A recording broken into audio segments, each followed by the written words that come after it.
buscando somente aquelas pessoas que têm que ter coragem para buscar. Porque o que eu vi nas pouquíssimas vezes que eu participei de viagens da MEAP, viagens curtas, viagens mais longas que eu caminhava, teve isso. Mas as pouquíssimas coisas que eu vi nessas pouquíssimas viagens ali já me deixaram impressionado com a miséria, com a necessidade de conhecimento, com a necessidade do Evangelho daquelas pessoas. Eu fico admirado quando eu vejo o missionário como Márcio há tantos anos envolvido integralmente nesse trabalho. Então nós vamos ouvir o Márcio agora, para sabermos que Deus colocou isso no coração, e vamos abrir o nosso coração para receber essa mensagem e sermos desafiados através da palavra e testemunho do nosso irmão e pastor Márcio Garcia. Márcio, Deus abençoe você. Vamos orar.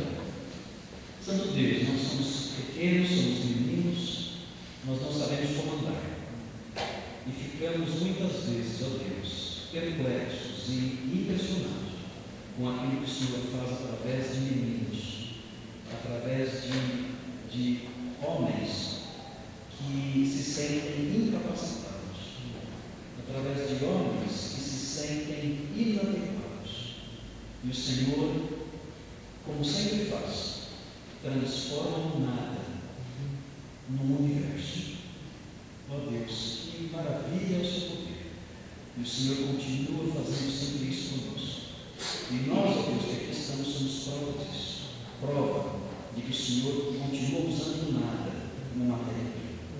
Ó Deus, temos aqui o nosso querido irmão Márcio, que ao longo de tantos anos tem dedicado a sua vida ao seu serviço. Ó Deus, que exemplo glorioso de consagração, de desprendimento, de dedicação à sua obra. Ó Deus, o mundo não pode viver isso, porque para o mundo isso é loucura. Para o mundo, viver para o Senhor é viver uma vida de infelicidade. Mas nós, ó Deus, que conhecemos o Senhor e temos a luz do seu Espírito, sabemos que a verdadeira felicidade está em entregar a totalidade da vida no serviço do Senhor. Como diz o hino, no serviço do Senhor, eu sou feliz. Ó Deus, abençoa a palavra desse mundo, capacita, dá-lhe ousadia, clareza, vigor, força, e que o seu Espírito, ó Deus, abra os corações, transforme vidas nesta noite e conduza muitos a uma posição de consagração plena da vida no seu trabalho, no seu reino. Pedimos isso humildemente ao Pai, em nome de Jesus, nosso Rei. Amém. Então, eu queria assim mais preocupado, se fosse uma roda com uma fogueira no meio, eu senti mais confortável ainda. Mas o objetivo é falar um pouquinho do meu coração e compartilhar algumas experiências, mas trazer também à luz da palavra o que a gente pode viver hoje diante de Deus e diante das pessoas. Acho que Deus sempre nos encontra onde nós estamos. Então, quando ele estava falando, que nós nos sentimos como meninos, e é assim tantas vezes, aqui mesmo durante o período de louvor eu estava pensando nisso, Puxa vida, tanta inadequação, falta tanto ainda, não sei se falta, talvez falta ainda mais para a caminhada que já se caminhou, mas Deus nos encontra ali, e sempre foi assim. Desde o começo, quando Adão e Eva decidem desobedecer a Deus, não necessariamente nessa hora, o Senhor desceu no jardim e falou: Adão, onde você está? Deus vai atrás do homem. Com Abraão, exatamente ao contrário, um homem santo, um homem que obedecia, um homem temente, e Deus novamente vai e se encontra com Abraão onde ele estava. Abraão, sai da tua casa, da tua parentela, vai para a terra que eu te indicarei. Eu vou te fazer de você uma grande nação, e em ti serão benditas todas as famílias da terra. Aquela bênção de Abraão chegou a nós, 5 vezes é repetida no Antigo Testamento, dessa maneira, como foi em Atos 13, e fala do descendente, do Cristo. E em Gálatas, Paulo repete essa passagem e diz: o descendente é Jesus, é o Cristo. A bênção de Abraão chegou até nós. Um homem extremamente obediente, tanto que a bênção a todas as nações chegam por meio dele e Deus o encontra onde ele está. É assim com a gente também. Eu sempre acho que nós somos encontrados antes de encontrar. Sempre tem essa impressão. Que nós somos vistos antes de perceber. Nós somos amados antes de amar. Eu acho que é assim que funciona com Deus. Mas de alguma maneira a gente perde essa convicção. Eu e a Damara estávamos conversando nesses dias estávamos na casa dos meus pais em Santos. Aliás, eu saí de Santos com tempo suficiente para chegar em Atibaia. Eu chegaria aqui às 19h30. E olha o que aconteceu, né? Impressionante, eu não gosto de falar mal da cidade dos outros. Então não vou falar, mas eu cheguei aqui um ano depois.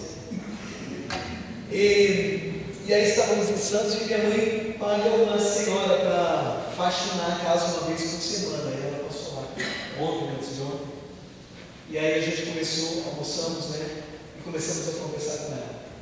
E aí começamos a falar do Evangelho. E ela fez assim, uma carinha bem, sabe, estou afim desse papo. A gente deu uma insistida de falar no nome de Deus. Aí começou. Uma hora depois ela falou assim: eu não quero tomar o tempo de vocês. A Damara disse: mas a gente só vive para isso. Você não está tomando o nosso tempo. Tudo que está acontecendo aqui é o porquê da nossa vida. E a gente continuou a conversar com ela. Cuidamos dela, uma mulher decepcionada. Ela chorou muito. Ela chorou quase metade dos guardanapos que estavam na mesa, que era guardanapo, não faltava. E ela percebeu o amor de Deus. Mas ela tinha, no momento da vida dela, andado com o Senhor. E ela desandou com o Senhor e com a vida dela. E é interessante porque, para mim, a marca do desandar foi ela achar que Deus estava cansado dela, achar que Deus estava decepcionado com ela. Eu falei assim: olha, Deus pode até se entristecer com você, se decepcionar não existe decepção de Deus, porque decepção é fruto da surpresa negativa. Você tem que surpreender primeiro para decepcionar depois. Agora imagina Deus falando assim: rapaz, eu não imaginava que o Márcio fosse precisar desse jeito. Se eu soubesse, né? O Deus está assim, decepcionadíssimo. Eu não tinha ideia que esse cara podia fazer uma bobagem desse tamanho. É um Deus que não tem ideia, é um Deus que não sabe, é um Deus que não é Deus. E aí nós atribuímos a Deus coisas que não são de Deus, e não são do Deus, e a gente crê mais nessas coisas do que nele. E desanda o nosso caminho. Para de andar. Então a primeira coisa que eu queria trazer à tona é que é fundamental que nós saibamos que Deus nos encontra onde estamos. E que Ele não tem tanta atenção com esse caminho, quanto tem com o caminho que Ele pretende que sigamos. Isso nos atrai e nos constrange. Eu não estou falando aqui de graça barata, estou falando de graça absolutamente preciosa, e tão preciosa que é totalmente diferente da graça que podemos nós exercer. Então, quando a gente fala de significância, uma espiritualidade com significância, que faz diferença para mim, desemboca para os outros, porque eu não consigo acreditar numa espiritualidade verdadeira que não desemboca no próximo. Eu acho que isso não existe. Mas esse tipo de espiritualidade entende que Deus nos encontra onde estamos. E que mesmo que desandemos, o Senhor ainda quer andar com a gente. Ainda é o desejo dele andar conosco. Porque Deus não sofre do mal por decepção, mesmo que sofra da tristeza. E Deus encontrou pessoas em todos, não só em todos os ambientes, em todos os momentos históricos, mas em diferentes momentos históricos do indivíduo. Por exemplo, José, que é um cara apaixonador, né? Eu tenho ciúme de José, porque minha mulher é absolutamente apaixonada por ele. Eu dou graças a Deus que o cara já morrer, não tem pão. E no céu eu pretendo morar em outro bairro, junto com ela. E de vez em quando eu fugi lá, porque eu quero ser amigo desse cara. ele começa essa peregrinação missionária dele. 17 anos de idade. Era um sujeito que foi encontrado por Deus aos 17 anos de idade. Então, a gente não precisa amadurecer primeiro para depois servir a Deus. Não no sentido da maturidade que falamos por aí. Temos sim que amadurecer, mas não envelhecer necessariamente. Tem um garotinho, você lembra o nome do filho do Johannes, o pequenininho? Como de vocês lembram? Bom, tem um camarada, sei lá, vamos batizar ele de Rafael agora, se não for vai falar assim. Samuel, não é mais assim. Bom, tudo bem. Esse garotinho tem 12 anos de idade. 12 anos. Um dia desse eu fui falar no grupo lá de adolescentes da igreja dele. Eram 40 adolescentes. E esse menino ficou muito tocado quando eu falei de missão e do jeito que a gente pode se doar a Deus e fazer diferença para os povos e para a glória dele e tudo mais. Ficou muito tocado. E ele veio para falar comigo depois, 12 anos de idade, era um dos mais novinhos que tinha ali. E ele falou: Márcio, quando você passou o vídeo, eu já tive vontade de chorar. Depois você começou a falar, e eu quero fazer diferença para quem está ao meu redor. E daí, o que tem acontecido na vida desse menino? A última vez, aí, há umas 2 semanas, ele me chamou, eu achei que eu estivesse falando com um cara de 30 anos de idade. Ele falou: Márcio, que bom te encontrar, você tem um tempo para conversar comigo? Eu falei: tenho, só se for agora. Ele falou: nossa, vai ser ótimo se pudesse agora. Aí eu vou sentar ali, pode ser no escritório do meu pai, que aí a gente tem mais tranquilidade. Quando eu entrei no escritório do pai dele, ele tinha um livro aberto em cima da mesa, as 45 maneiras de se envolver com missões. E ele estava anotando. Então ele tinha lá 9, 16, 22, as que ele tinha gostado. Ele falou: esse negócio aqui funciona. Legal, cara, o que você está fazendo? Eu quero compartilhar isso aqui com os garotos lá da minha igreja. Ah, você vai falar para ele, vai dar um estudo? Não, vou conversar com eles quando der. Mas eu quero falar isso aqui com eles, que a gente pode fazer diferença. Aliás, eu estive conversando com alguns e eu quero me tornar um representante da MEAP, eu não estou. Como é que você vai fazer isso? Eu já falei para todo mundo, para cada um dar R$1 que a gente quer ajudar a missão financeiramente. Eu posso ser uma pessoa dessa? Eu falei: pode, claro. E aí caminhei com ele, conversei um tempão, 12 anos de idade. E sabe, não precisa mais. Às vezes a gente fica pensando que Deus está muito preocupado com o tamanho das coisas que nós podemos fazer. Deus já é grande, ele não está precisando de nada muito grande, porque ele já é. Só precisa de gente fiel. Deus procura fidelidade, só isso. E Ele encontra em todas as cidades. E Ele não encontra em qualquer uma das cidades. Esse camarada tinha 17 anos quando ele começou a peregrinação dele. Eu me amarro na história de Josué. Aliás, temos um pedaço aqui muito interessante, né?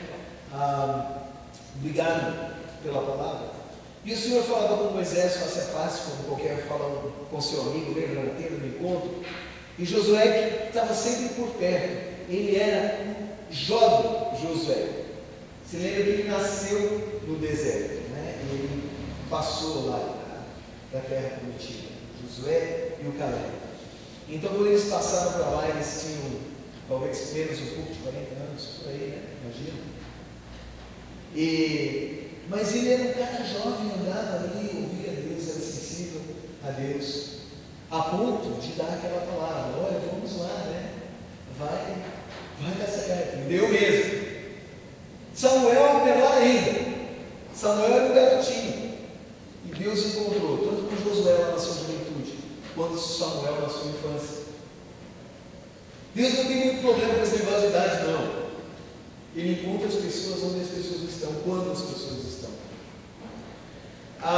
Davi não foi diferente. O próprio Saul, quando bateu aquele papo com ele chamou Davi de jovem. E nós sabemos, né, pela história, que ele era realmente um indivíduo aquele jovem, foi escolhido por Deus, enxergado por Deus ali. Esther, da mesma forma, era uma mocinha, bonitinha, e bem jovem. Deus usa a vida dessa mulher de uma maneira decisiva. Daniel não é diferente, jovem também, enfrenta não o rei e o poder, enfrenta o sistema. E não tem problema de enfrentar o sistema.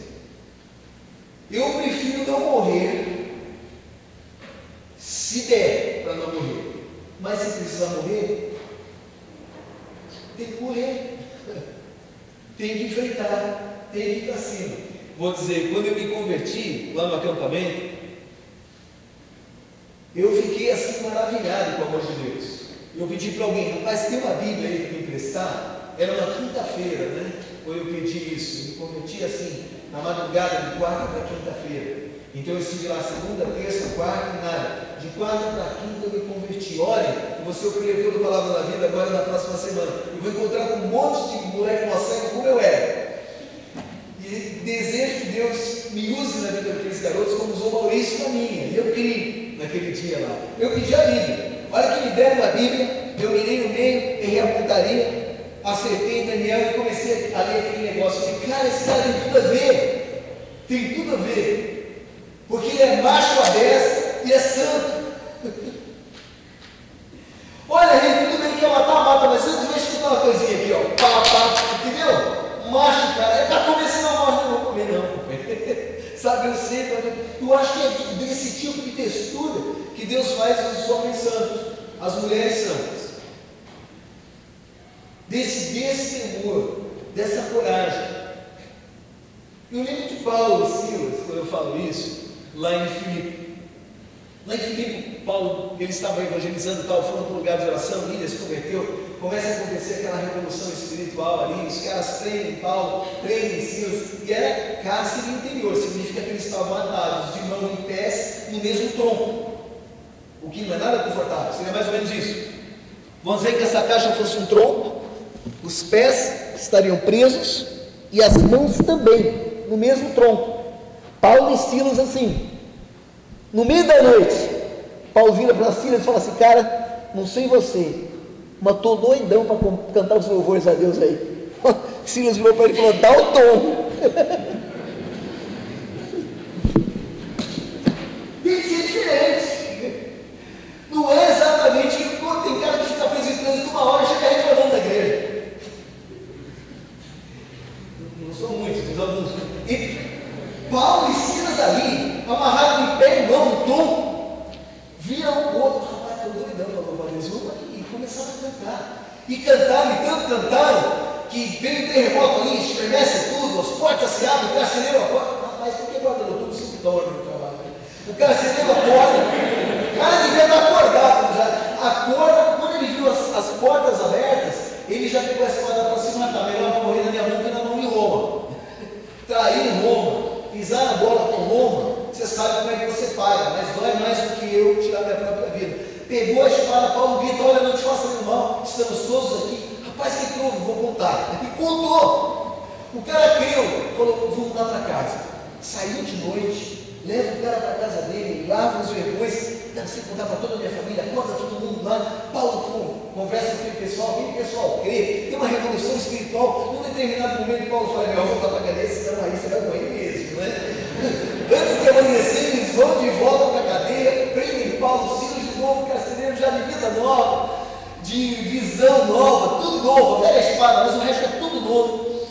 E aí ele chegou lá com uma boa notícia, olha, eles falaram, cara, que vão te libertar. O quê? Vão te libertar. Eles prenderam o cidadão romano, sem julgamento, injustamente. Quer me colocar para fora? De jeito nenhum, que vem aqui pedir perdão primeiro. Sai fora de você. Não. Vem aqui, bate um papo comigo, e daí então eu vou embora. Os caras vieram, conversaram comigo. Ele falou para os caras tudo que ele queria falar. Agora, por favor, vai embora da cidade. Primeiro eu vou lá voltar para casa da Lídia, para ter um papo com o pessoal, dizer que eu estou bem, botar fogo na fé, depois eu vou. Coragem! Sabe, esse elemento coragem é um elemento que o Espírito de Deus traz na vida das pessoas.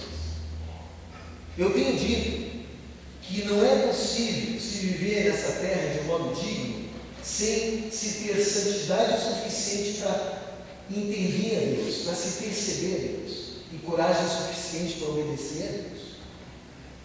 Santidade e coragem é um binômio, forma um binômio inseparável para aquele que quer andar com Deus. Então a gente tem que saber que Deus nos encontra onde estamos, que não importa a idade, e que esse binômio tem que se apresentar, santidade e coragem. E Deus vai fazer esse tipo de coisa com jovens. Ele não para de fazer, ele chama o profeta, consagra a Deus. O melhor rei de Israel, você fala assim, puxa vida, o melhor rei de Israel foi Davi, né? Não foi não. Mas isso é a tua opinião, né? Ezequias foi legal, fez tudo aquilo lá, fez até parte da genealogia de Jesus, mas Davi também, né? Mas ele não foi o melhor rei de Israel, né? Mas isso é a tua opinião, né? Você pode pensar que é a minha opinião, se quiser. Mas eu afirmo que ele foi o melhor rei de Israel. Quem concorda aqui? Qualquer um que sabe ler. Depois dele não houve quem lhe fosse semelhante entre todos os reis de Judá, nem entre os que foram antes dele. Pelo menos ali não teve para ele, né? Antes e depois em Judá. Claro que aí já estão falando de reino dividido e tudo mais, né? Estamos falando do complexo israelita, do reinado de Israel. Estamos falando de Judá. Meus amados, Deus fala, usa jovens onde Ele bem entende. Quando Deus me chamou para o ministério, eu tinha 19 anos de idade. Eu me converti ao de 17 para os 18. Aí tive um tempo na faculdade, achando que Deus estava decepcionado comigo. Isso que eu falei que a gente não pode ter, eu tive, passei por isso. Porque a moça lá passou enquanto conversávamos com ela, a mocinha que trabalhava na casa da minha mãe eventualmente, passou, eu passei, serei as consequências da gente achar que Deus está decepcionado conosco. E aí depois acertei minha vida com Deus a 19 anos de idade. Aí aos 19 meses Deus me chamou para o ministério. Aos 20 Deus me chamou para ser missionário entre os pescadores. Aos 20 anos e meio eu já comecei a trabalhar entre os pescadores eventualmente. Aos 22 anos de idade, quase 23, praticamente 23, nós nos tornamos missionários de tempo integral. Aos 24 anos de idade eu tive a visão de formar uma organização missionária. Antes dos 25 anos de idade, a Leandro já tinha nascido. E a coisa não parou de acontecer. Uma vez eu estava participando de um seminário, um dos seminários da tarde, do retiro da CEPAL, e uma missióloga brasileira muito famosa, não vou dizer o nome, porque eu acho que ela errou naquele dia, e eu respeito muito ela, eu nunca vi ela errar nem essa coisa.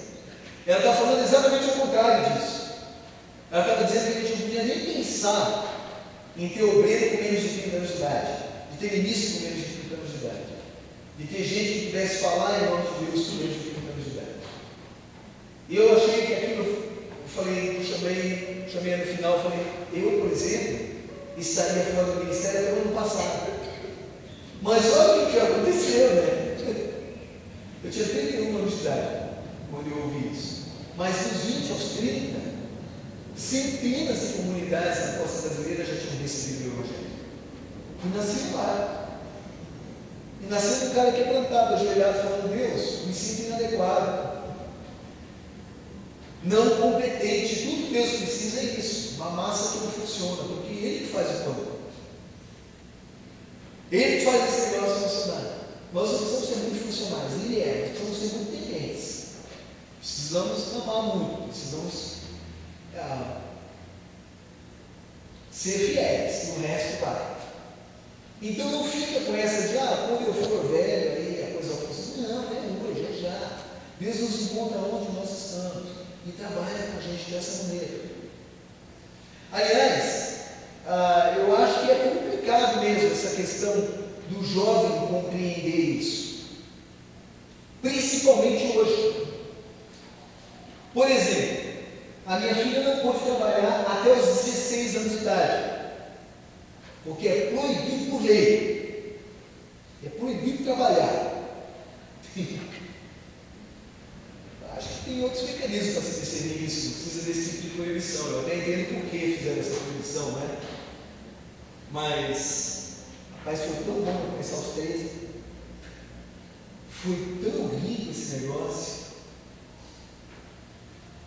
E eu lembro do meu pai me treinando desde pequenininho e aos 13 anos de idade, deixando eu fazer sozinho.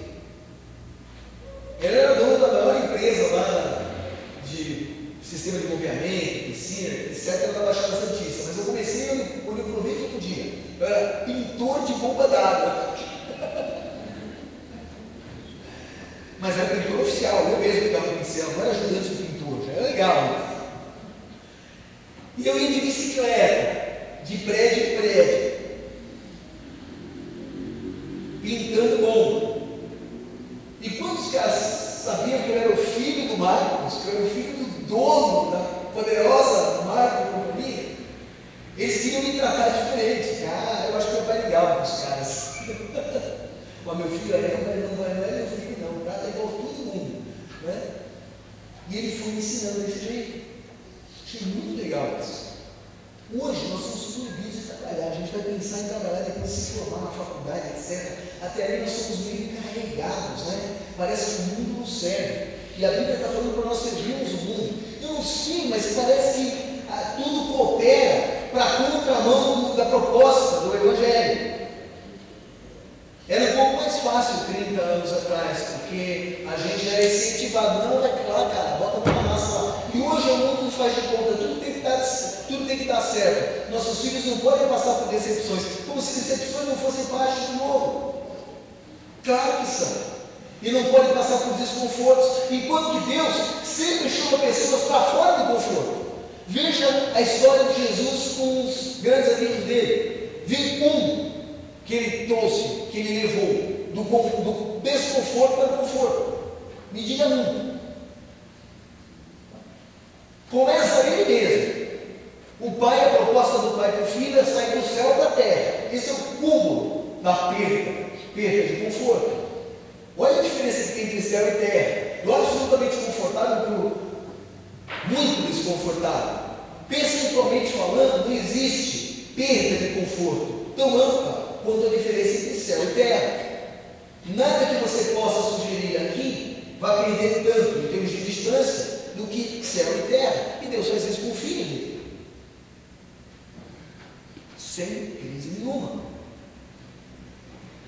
Daí Jesus vai começar o ministério. Bom, eu também ia começar o ministério. Meu pai falou, do mesmo jeito que eu pagava a faculdade, qualquer coisa que precisar estudar, eu pago. Mas vamos ter certeza que é uma boa escola.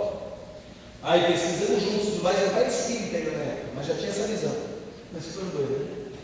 Aí achamos uma palavra da vida, porque ele queria ter certeza que eu fosse estar num ambiente confortável, bem alimentado e com bons amigos.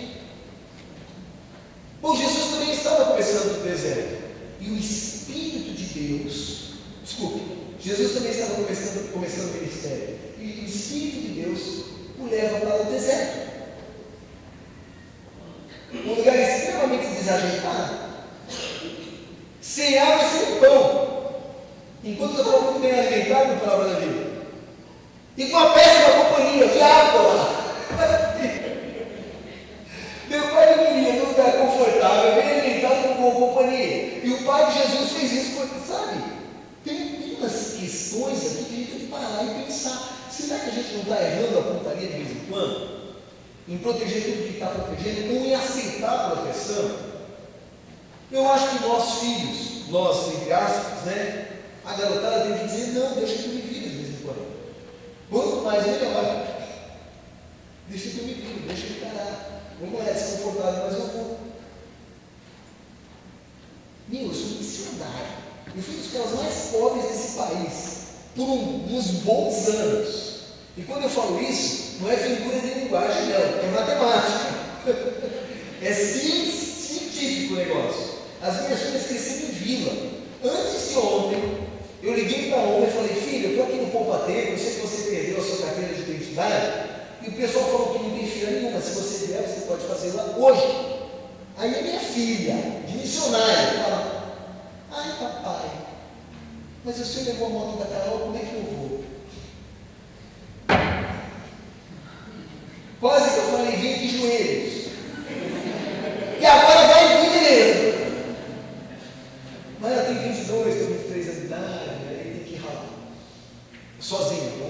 Mas como é que vai vir? Isso é a minha melhor filha. Olha, eu olhei. Como é que eu vou para lá se a motinha da Carol não está aqui? A Carol é a outra filha que viajou, deixou a motinha lá. Ah, não dá para pé, não dá para de ônibus. Eu não fui. Tudo bem, mas desculpa que o namorado dela estava lá, eu acho que ela preferia ficar mais com o namorado do que tirar a carteira de identidade. É tão pouco tempo que eles têm juntos, eu entendo isso. Ah, tudo bem. Mas, eu tive pergunta que não tinha que fazer, né, pessoal?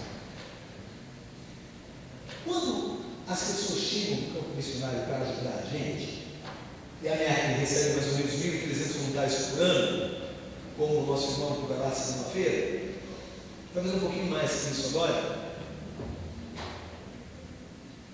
A nossa expectativa é que as pessoas cheguem com muita vontade de servir e de passear com Jesus naquelas comunidades enquanto são íntimas dele.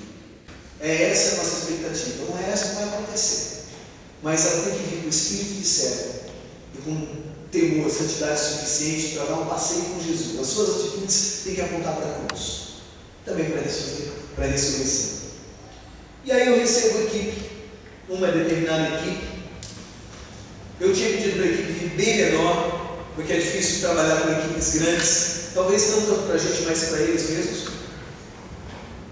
Ele está tocando ali, pediu para eu dar uma paradinha, não está prestando mesmo, né? Não, brincadeira. E aí você tem essa expectativa, né, de que as pessoas vão chegar para servir. Aí param lá aquele micro-ônibus, descem o dobro de pessoas que eu gostaria de ter, já era 2 horas da manhã, e eu começo a conversar com uma pessoa, com os líderes, chamei os 2 líderes, porque eu dividi em 2 equipes, começo a conversar com eles, e eu digo: ó, você vai fazer isso, né, para ir para esse lugar que você vai, assim vai ser, tal, e começo a conversar com outro líder. Olha, você, a sua equipe vai para tal lugar, vai fazer isso. Esse líder aqui fica todo invocadinho: ué, mas por que ele vai ter aquilo e eu não? Aí eu, né, será que eu entendi errado? 2 horas da manhã, talvez o letra, e continuei conversando. Daqui a pouco a outra intervenção foi semelhante. Ué, mas ele vai ter isso, a minha equipe também vai ter? Aí já está 2 horas da manhã, me perdoe, eu não farei isso hoje. Mas eu virei para ele e falei assim: cara, eu não chamei para vir aqui, você pediu para vir. E se você não veio com o espírito de servir, eu vou te dar um conselho: pegue esse homem e vai embora, porque você vai atrapalhar a gente aqui. Nós estamos dando nossa vida para esse povo aqui, e essa é a atitude que a gente não quer ver das pessoas que se dizem cristãs. Eu acho que o cara tinha que falar o contrário. Não, mas ele vai sofrer isso aí, ou será que não dá para, sei lá, a gente tirar alguma coisa, a gente deixar com ele, dá para carregar junto, dá para pegar o piano, né? Mas não, de alguma maneira, nós estamos enganados a ponto de que, sabe, tem que ir pelo caminho mais fácil, tem que ir pelo que é mais confortável. Não é essa. É claro que a gente pode vencer, mas vamos dar um ralo. Com certeza, vamos ser vencedores. Mas ser vencedor implica em algumas coisas, algumas questões. Eu estou, por exemplo, acompanhando a Volta da França. A Volta da França é a maior, melhor, mais famosa volta ciclística, competição ciclística do planeta Terra.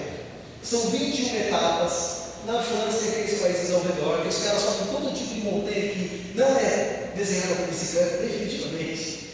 E eles percorrem aqueles 1.436 quilômetros naquelas etapas, uma média de quase 200 quilômetros por dia, em 23 dias, 2 dias de descanso no meio.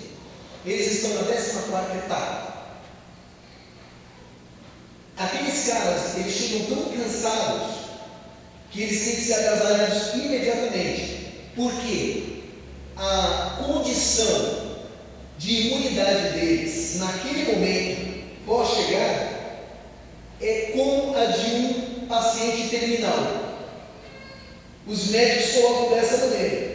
Então, se para entrevistar o cara antes de jogar no ar em cima dele alguma coisa, e ele fica ali 5 minutos sendo entrevistado numa daquelas montanhas, né, suado e tal, batendo ventinho, acabou a volta, vai para casa, ele vai ter dor de garganta e não sara, nada sara no corpo do cara, porque ele está no limite. Quando a gente fala de vencer, ser mais que vencedor, nós estamos falando sobre essas coisas, estamos falando de pé no fundo, estamos falando de andar forte, e negar a cara. Eu quero trazer algumas coisas, algumas questões para nós pensarmos aqui. Primeiro, para ser vencedor, a gente não pode se conformar com o que já se tem. Para melhorar, não podemos nos conformar de jeito nenhum, principalmente tomar fora, né, desse mundo, muito menos ainda. Mas não podemos nos conformar em ficarmos satisfeitos com a situação ou nos adaptarmos àquilo que é menos do que a vontade de Deus. Então, essa santa inconformidade que traz transformações para o mundo.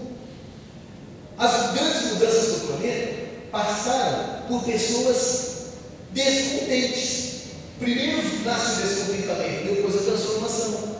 Não existe transformação sem o descontentamento. Então, o descontentamento pode ser santo. A murmuração não é, mas o descontentamento é. Ou pode ser, melhor dizer. Não existe mudança que não passa pelo descontentamento. Então, não fica muito agitado, conformado. Não vai luta, dá para melhorar, vamos lá. Não perde esse negócio de batalhar, de lutar. Pense se você é assim. Uma pessoa que tá bom para lutar. Muda isso. Você não vê essa atitude em Jesus em nenhum momento. Você não vê essa atitude nos apóstolos em nenhum momento. Sempre indo para cima, querendo mais, dando a sua vida por amor de galgar mais alguém. Tem mais alguém que não ouviu o Evangelho? Eu quero chegar lá. Paulo, no finalzinho da vida, o Senhor vinha garantindo, o Espírito de Deus vinha falando de lugar em lugar, que em Jerusalém, depois ele foi para Roma, esperava tortura, sofrimento e prisão. O cara sabia que estava no final, falou isso. Quanto a mim, meu tempo para chegar. E ele falou assim, com a própria boca. E alguns versículos depois, no mesmo capítulo, ele fala: e a única coisa que eu peço é ter oportunidade de falar do Evangelho para quem estiver ao meu redor. O cara não tinha essa pegada, mas deveria transformar. E Deus permitiu. Ele foi para Roma, e quando ele fez a defesa dele, ele pregou o Evangelho de novo. Se você for no final do livro de 2 Timóteo, que foi logo depois do primeiro julgamento, que ele escreve aquilo lá, ele diz: o Senhor calou a boca do leão, e eu pude testemunhar para todas as pessoas que estavam lá. E nasce uma igreja na casa de César. A gente sabe disso. A Bíblia também fala sobre moderação. Exorta os jovens a que sejam moderados.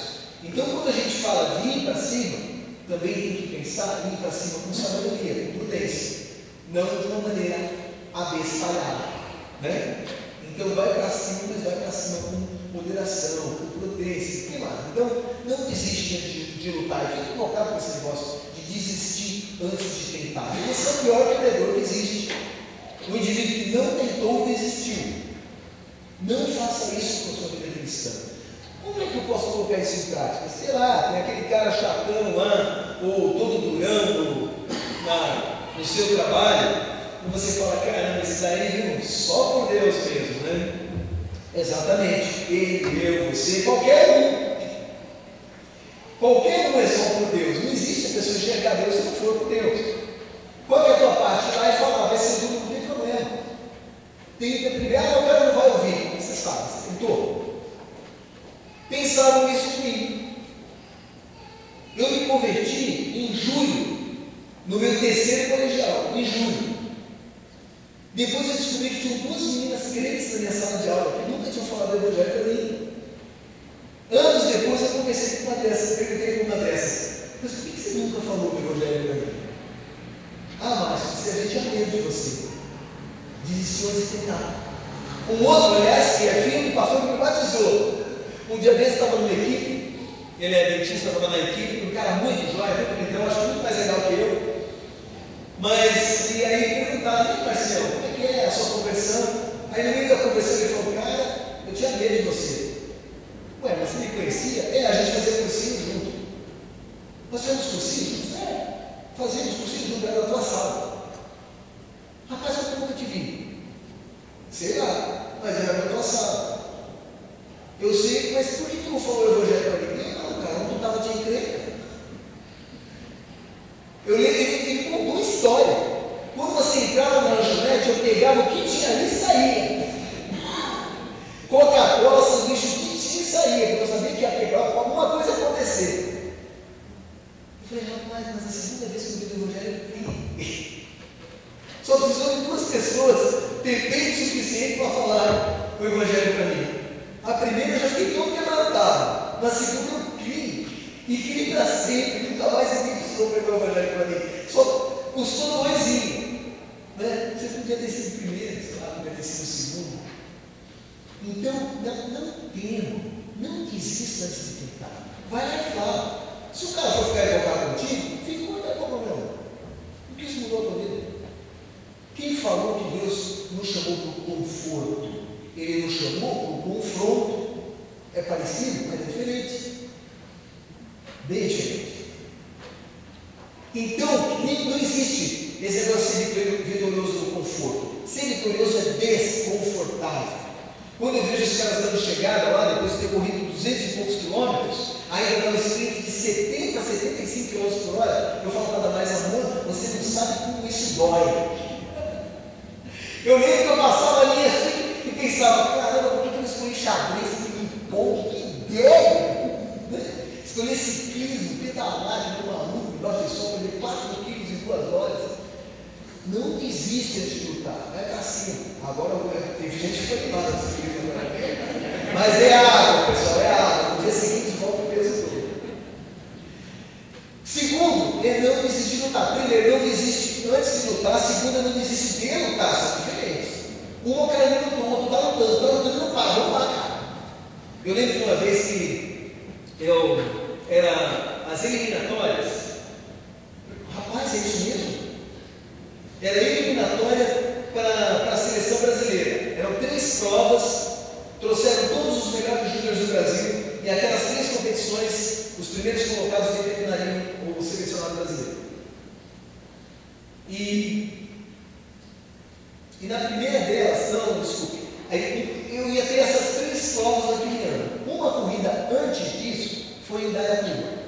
E tinha assim umas 3 subidas, subidão, depois um decisão maluco, reta, e a chegada no final dessa reta, e as 3 subidas novamente, tal. A gente ficava rodando ali um circuito de uns 4 km mais ou menos, rodávamos, acho que a prova tinha uns 100, 120 km, não era uma prova longa, não era uma prova muito curta também, bastante subida, descida forte, tal. E aquilo lá nos engataria para as 3 provas eliminatórias aqui em Formalito, da descendência dessa bandeira aqui. Eu caí na última volta. E aí eu tinha que provar, né? Ali era o momento de provar. Eu caí na última volta. E aí eu fiz bobagem, né? De sair querendo pegar aquela maior. Mas era um subidão, aquela maior, aquela garrafinha, né? Ela foi rodando, lógico, é redondo o negócio. Saiu rodando e eu, em vez de largar aquela maior para lá, ainda fui atrás daquela maior. Aí que eu me toquei, larguei aquela maior para lá, aliás, ela caiu no bueiro, nunca mais vi. Peguei a bike, fui e despenquei montanha abaixo. Consegui pegar os caras na reta de chegada, mas eu peguei tão rápido que eu já peguei passando. E acabei a corrida em 2º lugar. E eu estava todo contente, todo feliz, né? Porque eu caí na última volta. E fui em 2º lugar, não existe isso no ciclismo. Fui no gênio. Eu estava todo contente. Aí chegou o Cirilo, que era profissional, gostava muito de mim, ele sempre me chamava de moleque. Moleque, esse moleque aqui, ele me chamou pelo meu nome. Quer dizer, não estava brincando. Ele falou assim, Márcio, uma coisa que eu não sou é covarde. E hoje saiu, será que ele estava aqui quando eu passei aquela linha? E estava muito nervoso, muito chateado comigo. Aí chegou meu irmão e falou assim, aí ele me chamou de moleque, nunca me chamava. Ele falou assim, olha moleque, tem uma coisa que eu faço, eu paro de pedalar no método depois da linha, não no método antes da linha. Não, eu não parei de pedalar, parou. Não parei, não. Parou. Você estava tão rápido que você ia ganhar a competição, mas você parou de pedalar antes da linha, você comemorou antes da linha e perdeu a vitória da corrida. Falei, não, eu fiz isso, fez. Aí chegou o Caçola. Caçola era líder da equipe contrária, ele era da Pirelli, o cara era Caçola, a gente brigava igual, era Caçola e Pirelli, Caçola, a gente se pegava para acertar. Quer dizer, brincadeira, né? Mas eram assim rivais, era Corinthians e Palmeiras.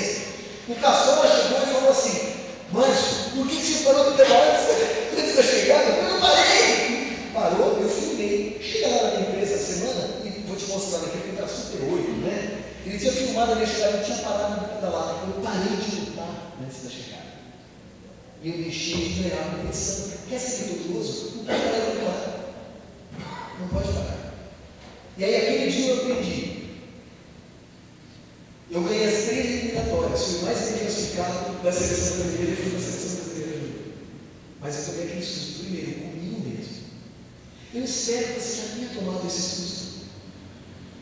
E que decida não parar de lutar. Pessoal, a gente não está aqui para ganhar dinheiro, a gente não está aqui para ter uma vida confortável, não estamos aqui para fazer faculdade. Tudo isso a gente faz, mas é de quebra. Estamos aqui para expressar o reino, para glorificar Deus. E essas coisas a gente faz de quebra, enquanto a gente glorifica Deus. O alvo é isso. Isso é só o meio. Vai para a faculdade para a glória de Deus. De quebra, você deu diploma. Vai trabalhar para a glória de Deus, para a expansão do Evangelho. De quebra, você come no final do mês, ganha o seu salário. Mas é de quebra. A gente perdeu a noção do alvo e a gente para de lutar. A gente não vê a linha, para de lutar lá. Pode fazer isso. Isso é coisa de gente covarde. A Bíblia fala bastante sobre isso. Semelhantemente com os jovens sujeitos aos anciãos e tudo mais. Parte da nobreza é isso. Depender uns dos outros. É uma coisa muito importante, trabalhar em equipe e tudo mais. Eu vou rapidinho aqui. E buscar o apoio técnico. Então sempre tem que chegar para o Senhor, né? Senhor, como é que é? Nunca achar que já sabe o suficiente para tocar o arco sozinho. Eu acho que quanto mais perto da cruz você chega, mais dependente dela você fica. E por mais que ela te fortaleça, mais fraco você se sente. E quando sou fraco, é que estou forte. É assim que Paulo fazia. Eu quero terminar com um versículo, um conjuntinho de versículos.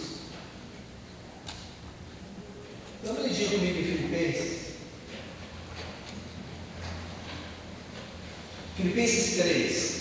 Pode abrir lá, por gentileza. Em Filipenses 3.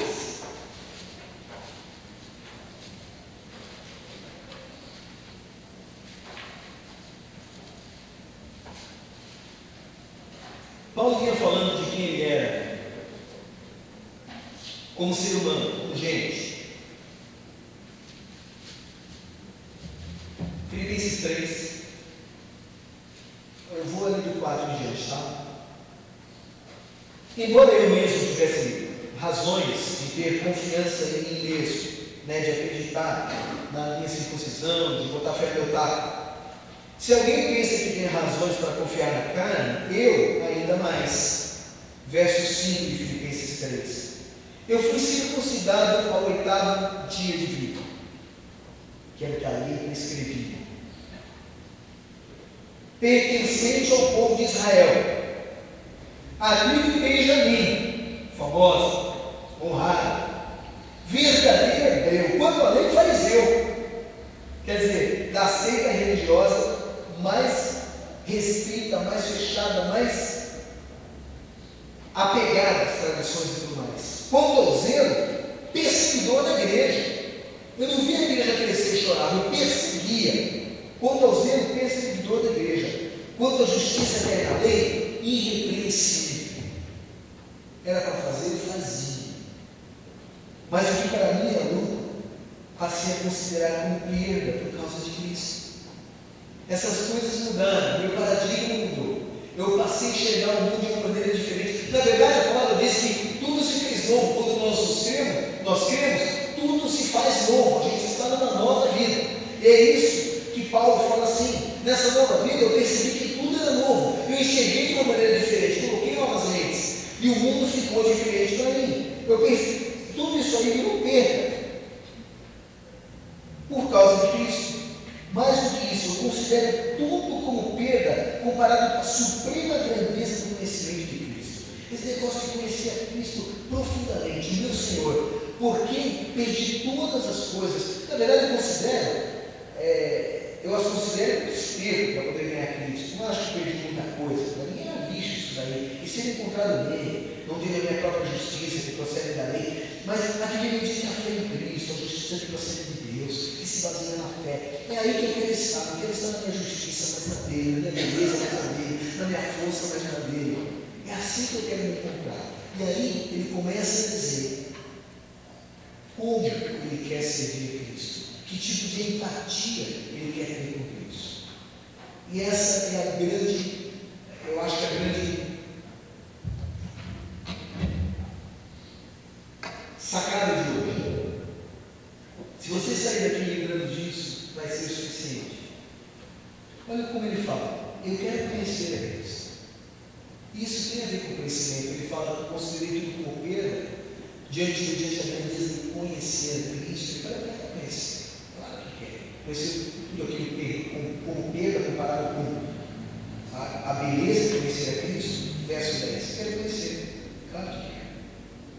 E aí ele vai dizer as maneiras como ele quer conhecer Cristo.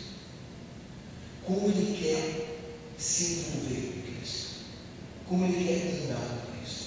E aqui eu quero parar para fazer uma pequena ilustração. Por alguns anos eu fui mergulhador profissional, nada disso, mas eu mergulhei, gostei muito de caça submarina. Eu fiz muitos esportes, mas aquele foi o meu esporte preferido por muitos anos, até bem pouco tempo, ainda era o meu esporte preferido. Não é mais outro.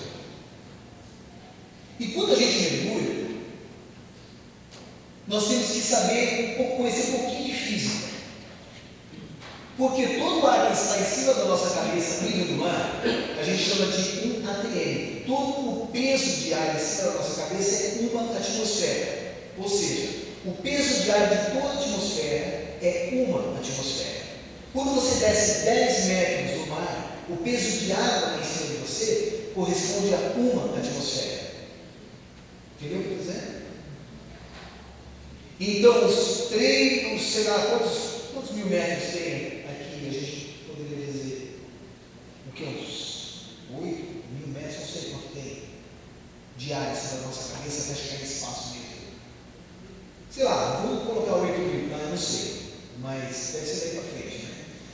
8 mil metros, senão o avião não voa ali, ou nos 5 mil metros, ele flutua ali, né? Então, vamos colocar 8 mil metros de ar em cima da gente é igual a 10 metros de água.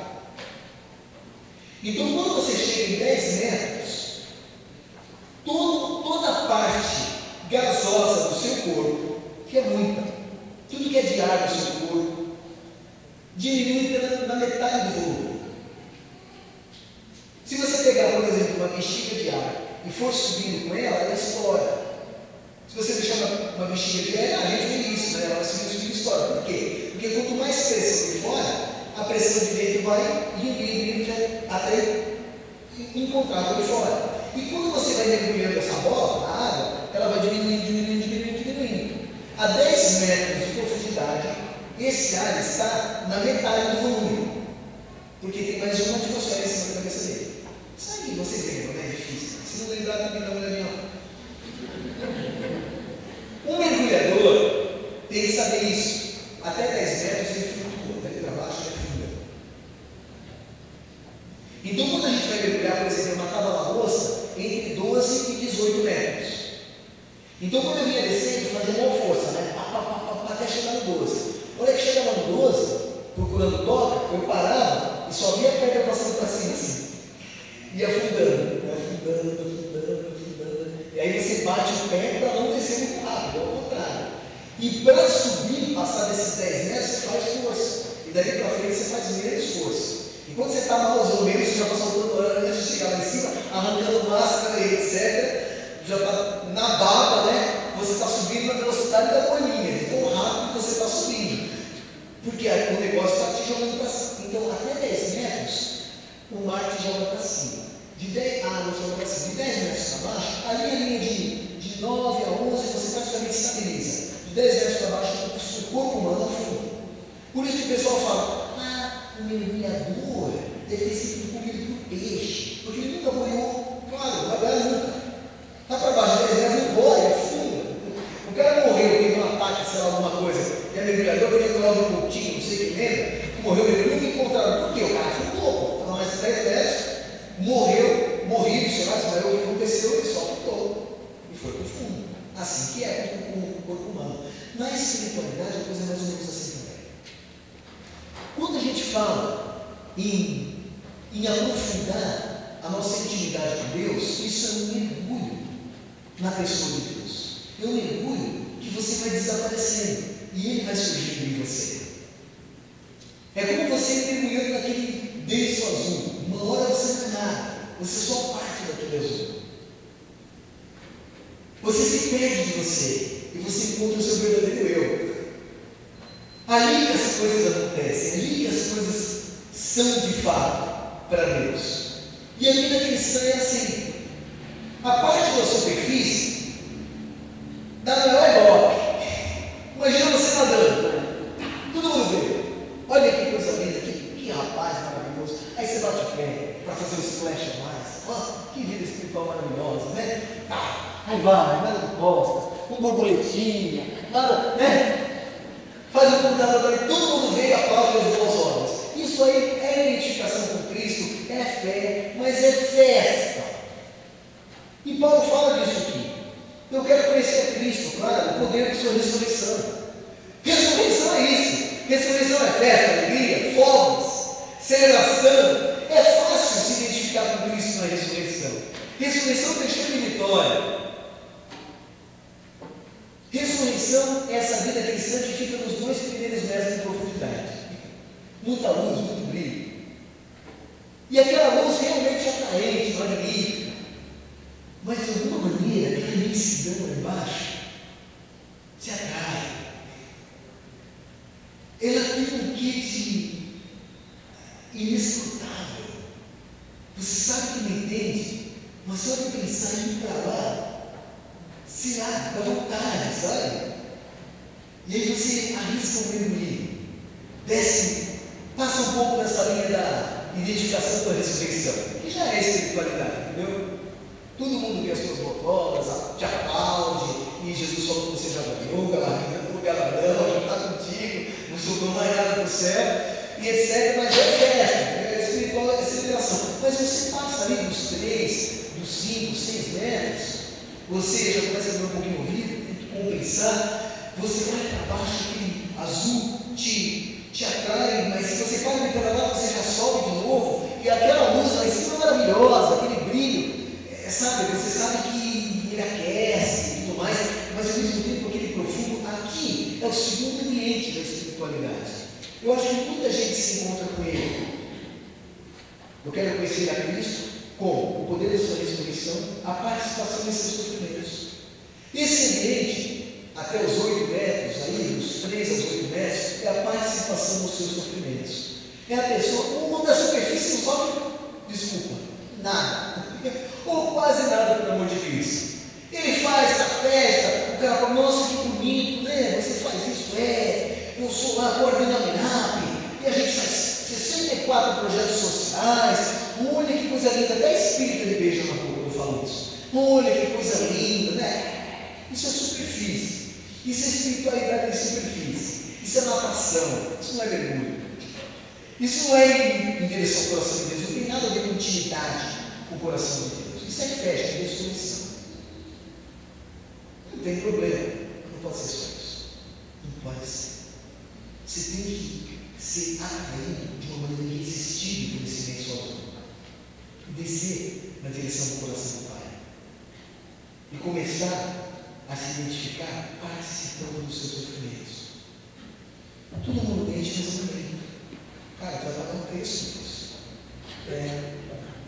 Eu sei. O meu amiguinho lá, o dono da empresa, que no mau mês ganhava 80 mil reais. E ele era um dos 5 gerentes. Imagina que ele ganhasse uns 20 mil reais por mês. Um dos 5 gerentes do Brasil inteiro, dessa grande companhia. E o patrão dele tinha feito um erro, perdido alguns milhões lá, alguns meses. Estava fazendo outro erro. Os 5 gerentes, não eram 4, acho que eram 4, né? 4 dos patrões, desculpa. Os 4 gerentes conversaram, 5 líderes, o patrão dos 4, conversaram com a conta, estava fazendo errado de novo. Esse meu amigo, Jeff, muito lindão, vou lá falar com o cara. Na reunião, vamos falar com o cara. Ele, não, os 3, não, tá bom, tá certo? Não, não tá certo, não. No final das contas, eu vou mandar ele embora. E eles perderam os dois dias. Você fala, cara, isso é sofrer pelo amor de Jesus? É, porque o cara estava falando ele para ser competente, não para ser puxaçado. Ele estava sendo pago por benefício da empresa, não por benefício da igreja. Ele ganhava da igreja. Para ele era, né? Para ele era o ministério. Ele falava, cara, essa aqui, mas foi a fé da empresa. O que acontece é que ele é mandado embora por conta da necessidade e tudo mais dele. Quanto tempo depois? 5 anos depois, o patrão dele vai atrás dele. Porque ele precisa do cara fiel. E ele não só volta, mas volta com o salário melhor do que ele tinha antes. Eu não estou falando aqui que o trabalho é ganhar com Deus. Obedece que você vai ganhar, porque isso é coisa de gente que gosta de ressurreição só. Quer dizer que se eu ganhar aqui, eu ganho ali, não vou dar. Não. É experimentar a morte. Eu estou falando para você ir lá e amar um cara indesejável. Eu estou falando para você ir lá e falar o que a pessoa não quer ouvir, mas você vai fazer bem para ela. Estou dizendo para você tirar do seu ombro e colocar no ombro de quem não tem. É isso que eu estou dizendo. Estou falando de se identificar, participar de sofrimentos. Mas ele não para aí. Ele vai para um ambiente onde poucos de nós chegamos e poucos de nós chegaremos, infelizmente. Mas eu acho que todos nós tínhamos que chegar. Que é para baixo da linha dos 10 metros. Aquele lugar que quando você relaxa, você está em Cristo. E você desce mais ainda em direção ao coração de Deus. Onde a tua vontade virou a vontade dele. Onde o teu desejo é o desejo dele. Onde você sonha o sonho de Deus. E a tua paixão é aquilo que pulsa o coração do Pai. Onde você já não é entendido muito bem como você. Onde Cristo é visto em você. E é isso que ele fala aqui. Eu quero conhecer a Cristo, o poder da sua ressurreição, a participação em seus sofrimentos, tornando-me como Ele em sua morte. Agora, está falando de morrer. Está falando de se tornar como Ele em sua morte. É um ambiente da espiritualidade mais profundo. E onde cada um de nós deve almejar chegar. Esse é o lugar onde, por exemplo, você percebe na ofensa contra a sua pessoa a necessidade do ofensor. Isso é morte. Quando Jesus está sendo crucificado, ele fala, Pai, perdoa-os, eles não sabem o que fazem. E morre por cada um deles. Eles não sabem o que fazem. Na dor da cruz, entende a necessidade de quem crucifica. Esse é o ambiente da espiritualidade que a gente deve perseguir com todas as nossas forças, mas isso tem que ser uma perseguição intencional. Você tem que pedalar muito, você tem que bater muito esse pé de pato para chegar nos 10 metros. Porque esse negócio vai te jogar para cima, e aquela luz ainda brilha lá em cima. Ainda é quentinho, a pessoa ainda vem e aplaude. Tem brilho, purpurina, confete, serpentina, tudo mais. É carne valente o negócio lá em cima. Lá embaixo é profundo, é azul. E você se perde, se encontra. Essa é a proposta para quem quer viver uma vida diferente. Para quem quer causar um impacto positivo nessa sociedade. Você jovem, você não tão jovem, você meio antigo, independente da idade.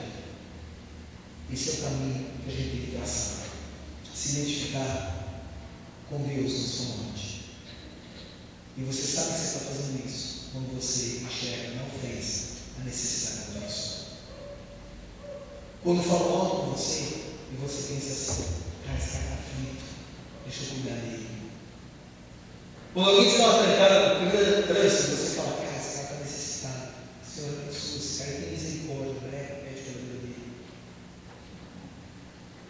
Quando alguém te planeja mal, executa mal contra você, mentindo contra você e tudo mais, e você entende a aflição desse indivíduo, imagina quão mal está uma pessoa a ponto de inventar mentiras contra o outro para ser satisfazido. Dá para ficar pior que isso. E você enxerga isso, a dor do indivíduo, não assume. Você não vê Jesus nas palavras dele da cruz dizendo, ai, está doendo, está sangrando, está escorrendo, a vida está se esvaindo. Nenhum momento ele enxergou a sua dor, mas na sua dor, a dor do você. Senhor, esse é um grande desafio para a gente. E nós não queremos, Pai, passar por essa vida. Nossa única chance de passar por ela de uma maneira mediana, que só dá para levar. Nós queremos fazer a diferença. E não importa se o Senhor vai chamar pessoas aqui para ser obreiros entre aqueles que nunca ouviram o Evangelho, ou para encorajar e enviar aqueles que foram chamados, ou sim para comunicar o Evangelho que já ouviu um monte de vezes, mas ainda vai ser tocado e preparado pelo Senhor. Pai, nós só queremos que o Senhor nos encontre nesse ambiente, onde a tua vontade é a nossa vontade, onde nós nos confundimos contigo, onde a gente se encontra no Senhor, onde as pessoas veem Cristo em nós. E Pai, nós sabemos que isso só vai acontecer com o teu toque diante do nosso quebrantamento. Nós queremos fazer a nossa parte, tomar a iniciativa hoje, Pai.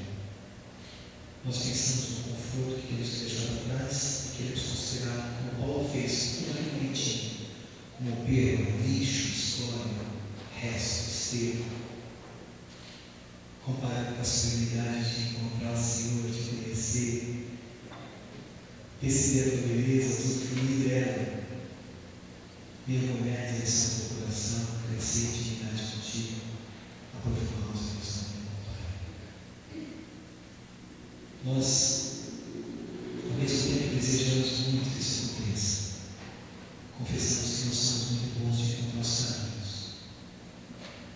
Então, Pai, nos encontra onde estamos, por favor, em nome de Jesus. Cuida do nosso coração, Pai. E nós não pedimos isso covardemente.